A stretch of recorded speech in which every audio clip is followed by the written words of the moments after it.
But even the Beach Boys could see that the times were changing, and Brian Wilson knew that his band had to change too.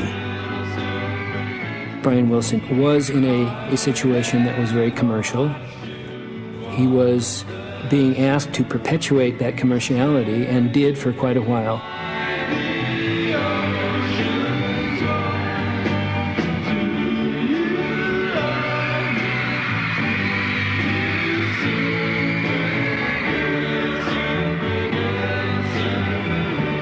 Well, I got a phone call from Brian. He was extremely depressed about the prospects of having to go out on the road. Brian's quitting the road was very traumatic. And he was really getting into difficulty in those days. I had a nervous breakdown as a result of it. I couldn't handle the strain of going on tour. I just couldn't handle that kind of strain. It was like you had to get up every morning, you had to get on a plane, you had to go places. I couldn't handle the strain.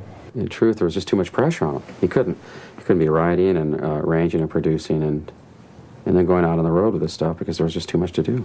When he said, "I'm not going to tour anymore," and he went in and started making much more elaborate, sophisticated music, he came to the conclusion that there were other things to look into that had more to do with personal musical growth. So we went in the studio, tried to get something happening where we would be better musically than the Beatles. We realized that they had something like, "I want to hold your..." They had more electricity than we had, you know? But we wanted to do something that had more musical merit than the Beatles. So we made Pet Sounds, which was Paul McCartney's favorite album. I may not always love you, but long as there are stars above you, you'll never need to doubt it. I'll make you so sure about it. God only knows what I'd be without. I wrote that for Carl. It took me 20 minutes. Nobody believes the story, you know. But I mean, just to get like...